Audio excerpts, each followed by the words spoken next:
Welcome to A1 Infotech viewers அனைவருக்கும் வணக்கம். இந்த வீடியோ பதிவில் எதை பற்றி பார்க்க போகிறோம்னா லேப்டாப்போட சிமாஸ் பேட்டரியை பற்றி தான் பார்க்க போகிறோம். ஒரு சில மாடலுக்கு வந்து சிமாஸ் பேட்டரி கிடைக்காது, அதை எப்படி நம்ம ரெடி பண்ணி மாட்டலாம்னு சொல்லி தான். இதோட ஓல்டு பார்த்திங்கன்னா 3 வோல்ட் தான். ஓகேங்களா. இப்போ இந்த ஒரு சில மாடலுக்கு வந்து நமக்கு சிமாஸ் பேட்டரி கிடைக்காது. இப்போது இந்த மாடல் பார்த்திங்கன்னா இது லெனோவோவில் உள்ளது. சேம் இதே மாதிரி நம்ம ஒரு சிமாஸ் பேட்டரி எடுத்துக்குவோம், வேறு மாடல் லேப்டாப்பில் உள்ள சிமாஸ் பேட்டரி. இப்போ இதே பேட்டரியை பற்ற வைக்கணும்னா நீங்கள் சுரண்டிட்டு பற்ற வைக்கிற மாதிரி இருக்கும். ஒரு சிலது பிடிக்கும், ஒரு சிலது வந்து கிரிப்பாக பிடிக்காது. அதனால் டைம் வேஸ்ட் பண்ண தேவையில்லை. நம்ம இப்போ என்ன பண்ண போகிறோம்னா இந்த 2 ஸ்டிப்பையும் எடுக்க போகிறோம். இதோட கனெக்டர் ரெண்டையும் பாருங்கள், டிஃப்ரெண்ட் டைப்பாக இருக்கும். இப்போ நம்ம என்ன பண்ணுறோன்னா பேட்டரியோட ஒரு எண்டை வந்து மேட்ச் பண்ணிட்டு இதை நம்ம வந்து கட்டரை வச்சு கட் பண்ணிக்க வேண்டியதான். பாருங்கள், இதோட 2 எண்டையும் பாருங்கள். இது வேறு மாடல், இது வந்து இன்னொரு மாடல். இப்போ நம்ம வந்து பேட்ரியை வந்து சேஞ்ச் பண்ணணும் அப்படின்னாக்கா நம்ம வந்து இந்த ரெட் அண்ட் பிளாக் ஒயர் இருக்குது பார்த்தீங்களா, அது கட் பண்ணிக்க வேண்டியதான். ரெட்டு வந்து நமக்கு ப்ளஸ்ஸு எப்போவுமே, பிளாக் வந்து மைனஸு. இப்போ நான் வந்து ஒயர் கட்டரை வச்சு நான் இதில் ஒரு பேட்டரியை மட்டும் கட் பண்ணி எடுத்துக்கிறேன். கட் பண்ணிக்கோங்க. அதே மாதிரி நமக்கு எந்த லேப்டாப்போட ஸ்டிப் தேவையோ அதையும் கட் பண்ணி எடுத்துக்கோங்க. ஒரு சைடு நமக்கு பேட்டரியோட கொஞ்சம் லென்த்தாக ஒயர் வச்சுக்கோங்க, ஒரு சைடு ஸ்டிப்போட ஒயர் வச்சுக்கோங்க. ரெண்டையும் இந்த மாதிரி ஒயரை வந்து பிரித்து எடுத்துக்கோங்க. பிரித்து எடுத்துகிட்டு இந்த ஒயரோட ஸ்லீவ் எடுத்துக்கோங்க. ஒயரை சீவி எடுத்துக்கோங்க. எடுத்துகிட்டு 2 ஒயரையும் வந்து முறுக்கி விட்டுக்கோங்க இந்த மாதிரி. ஓகேங்களா. இப்போ பாருங்கள், ரெட்டுக்கு ரெட்டு, பிளாக்கு வச்சு முறுக்கி விட்டுக்குங்க. முறுக்கிட்டு முடிஞ்சால் சால்ட்ரிங் அடிச்சிருங்க. சால்ட்ரிங் அடிச்சிட்டிங்கன்னா எப்போவுமே சேஃப்டி. மாதிரி பேஸ்ட்டு ப்ளக்ஸ் பேஸ்ட்டு வச்சுக்கோங்க.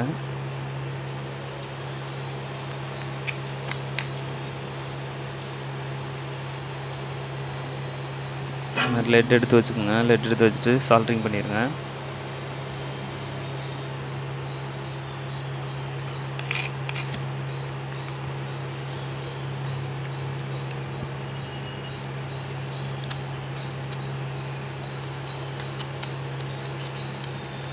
மாதிரி சால்ட்ரிங் பண்ணி வச்சுக்கிட்டிங்கன்னா நம்ம இதை வந்து மல்டிமீட்டர் வச்சு நம்ம அளந்து பார்த்துக்கணும். வோல்ட்டு நமக்கு 3 வோல்ட் கரெக்டாக இருக்கா அப்படின்னு சொல்லிட்டு.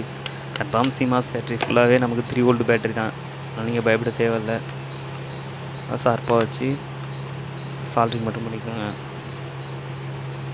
சால்ட்ரிங் பண்ணிட்டு அப்படியே விட்டுறாதீங்க, கொஞ்சம் டேப் அடிக்கணும்.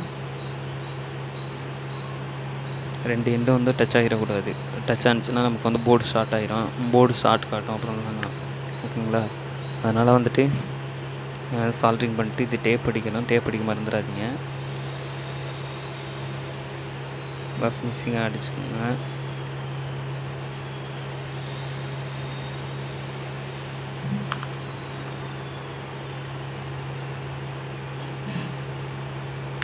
பேஸ்ட் நிறையா வச்சுக்கிட்டு நீங்கள் வந்து சால்ட்ரிங் பண்ணிங்கன்னா டக்குன்னு பிடிச்சிக்கிறோம், ஃபினிஷிங்காகவும் இருக்கும். பேஸ்ட் வைக்காமல் வேறு சால்ட்ரிங் மட்டும் வச்சிங்கன்னா ஒயரில் பிடிக்காது. இல்லை ஒயரை ஒரு வாட்டி ஒயரையும் வந்து நைஃப் வச்சு சீவிக்கிற மாதிரி இருக்கும். ஓகேங்களா. இப்போ பாருங்கள், கரெக்டாக அடித்தாச்சு. இப்போ இது இழுத்து பார்த்தாலும் நமக்கு வராது செக்கிங்காக. ஓகேங்களா.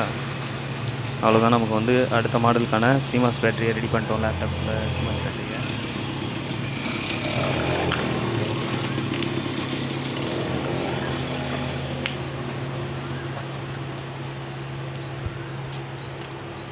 நம்ம இந்த பேட்டரியை பிரிச்சுட்டு நம்ம எடுத்து அதை பற்ற ஒதுக்கிறது வந்து ரொம்ப ரிஸ்க்கான வேலை. நீங்கள் இதையே ட்ரை பண்ணுங்கள். இப்போ நான் மல்டிமீட்டர் வச்சு அதோட ஓல்டு செக் பண்ணி காமிச்சிட்றேன். அதோட ஓல்டு பார்த்திங்கன்னா 3 வோல்ட் வரணும். நமக்கு ஆவரேஜ் 3 வோல்ட் சம்திங் கிடச்சாலே போதும், இல்லைன்னா 2 வோல்ட்டு சம்திங் கிடச்சாலே போதுமானது. ஓகேங்களா. கிட்டத்தட்ட 3 வோல்ட்டுக்கிட்டே இருக்குது. இது ஓகே தான். இதை மாட்டி விடுங்க. இது இருந்தால் தான் நமக்கு லேப்டாப்பில் டைமிங் கரெக்டாக காட்டும். தேங்க்யூ ஃப்ரெண்ட், தேங்க்யூ ஃபார் வாட்சிங்.